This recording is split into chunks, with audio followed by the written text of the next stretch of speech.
Hey YouTubers, this is going to be a real short, hopefully, and not a real good video.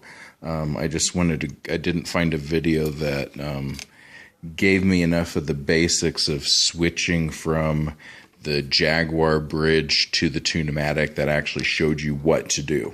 So when you take off your pick guard, you have access to these bushings.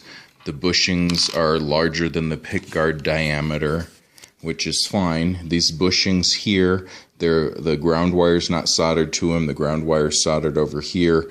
These bushings sit in here, and I happen to have an Epiphone Tune-O-Matic sitting here. I had heard you can just kind of slip these in here and be done with it, but the action was super high. So one of the things I'm going to do is convert from the Jaguar bushings to the threaded bushings for the Tune-O-Matic. From what I'm reading on the interwebs, the drill for that, it's an 11 millimeter 27/64 is a fairly close proximity. I'm going to drill that in to set this threaded bushing in.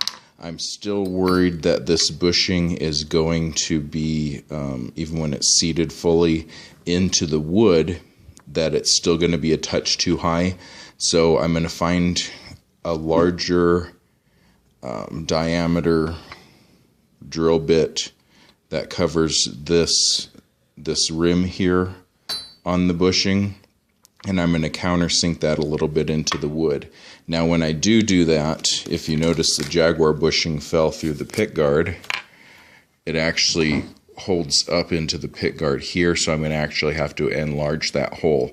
My goal is going to be having this bushing with the little flange here inset into the wood.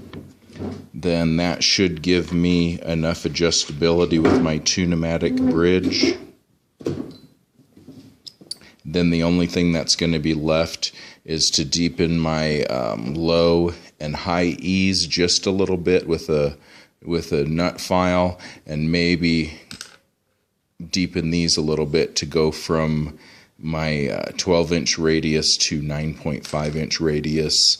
When I do find out what size for sure drill bit is good for the bushing and is good for the flange, I'll post that in the comments.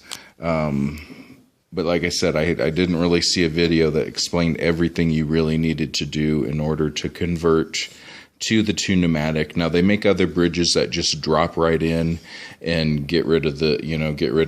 There's plenty of videos and there's plenty of information on that. But I just wanted to go through this to show you that yes, you're going to permanently change your guitar if you do go with the Tune-O-Matic, but I do like the Tune-O-Matic better than going with just either the Mustang saddles or putting a Mustang bridge in there. There's a lot of fixes for these, string slip off. You can look up the problems and decide if that's worth fixing for you. But I just wanted to show you the basics of adding this Tune-O-Matic to this Jaguar.